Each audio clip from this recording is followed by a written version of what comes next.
Hello guys, this video is long time overdue. This is my setup that I use currently, and more than anything this is tribute video to you, the guys that watching my videos and that supported me in the two fundraising campaigns, because for sure more than half of the stuff here was bought by your money. And thank you very much for that. I feel safer, I can work more effectively. So we will just go through each of the items, talk a little bit about my experience with it and which stuff I bought for your money, which stuff I use for many years that proven itself great, the good, the bad and the ugly. So we will start with everyone's favorite plate carrier. This is Warrior Assault System DCS. Now the important pointers is that I bought brand new Kevlar backers for my plates and for my sides of plate carrier. From the last donation, the price is around €200 for those, newly manufactured, very good quality. I use 3 open pouches in front with optional another 3 in front that I use during in situations where I just need more magazines. It would be mechanized assaults, infantry assaults, also resupplying the positions in trenches. I would load those fully, so I would have 6 magazines in front. Then I have dangler pouch, which I bought most recently. Here this is basically my purse with all the necessary items thrown in one pocket. So I have my compass, multi-tool, 2 handcuffs and light sticks, and also Kevlar backer. So even my lower abdomen is now protected. Putting those back.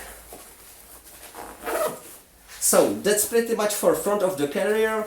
I also carry tourniquet up here. When I carried it down here on the dangler, it proved to be very ineffective because every time you go prone or you crawl, you destroy your tourniquet.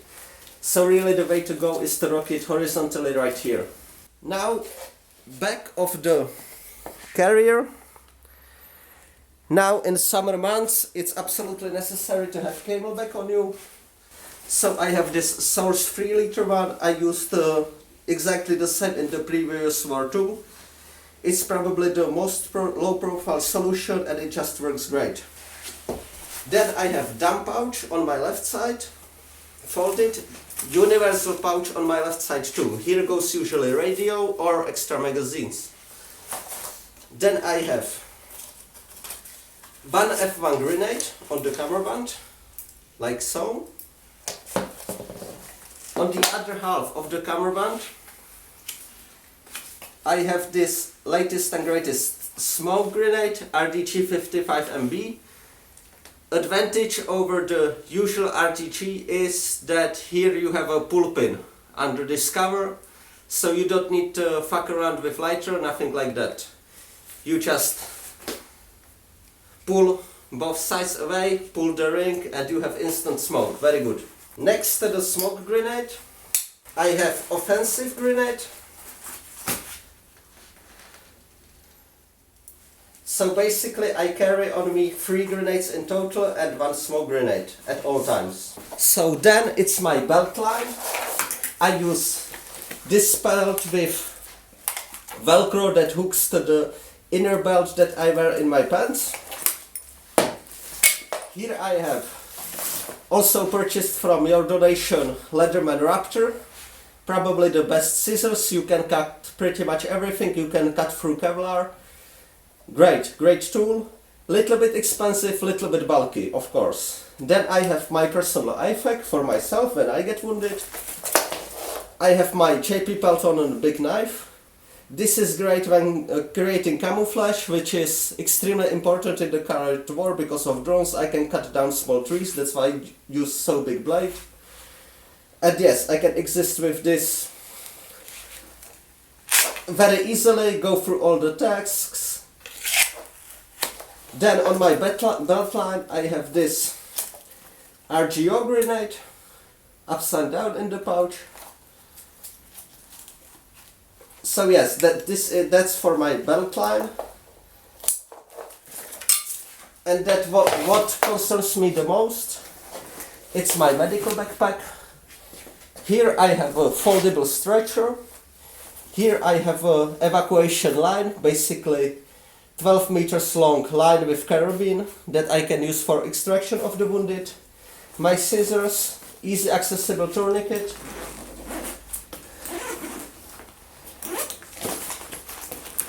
And then the usual medical stuff.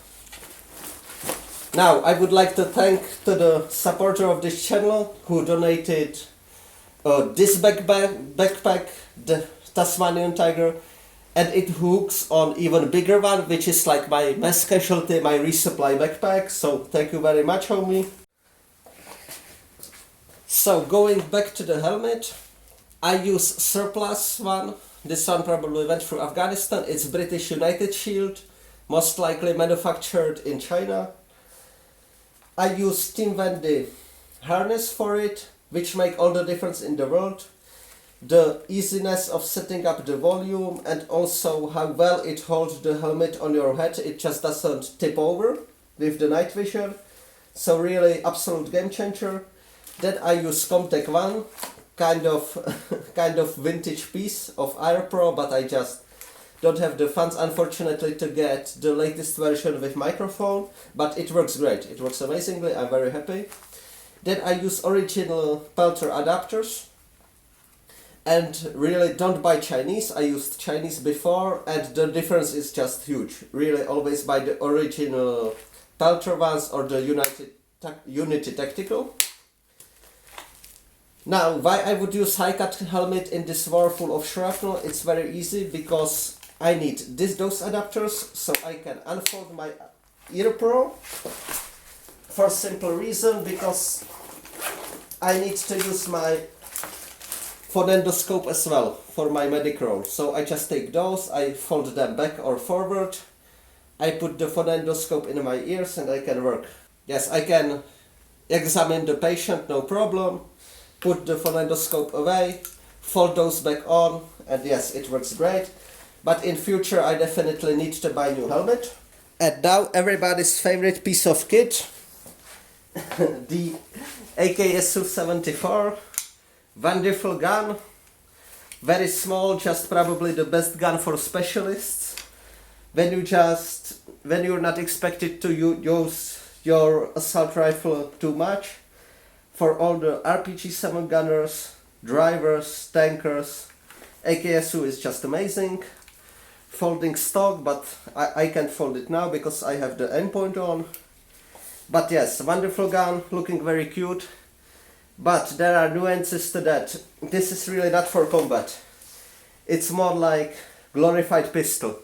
So really, if you making choice between AK-74 or AKSU, always take the 74. Even for me joining some big mechanized assault, I would take AK-74 anytime.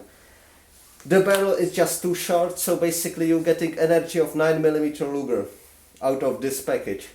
But yes, nobody can take away from AKSU how cute it is, how handy it is, how well it handles during CQB, and how cool it looks. So somebody might be surprised how little magazines I carry on me. 1 in the gun, 3 in the front. But remember, I have always the option to add more magazines. So basically I can get in total of 9 magazines, which is more than enough. And also, if I need spare mags, I usually don't carry them on my rig, I carry them in backpack. So thank you very much guys for watching and see you in the next video.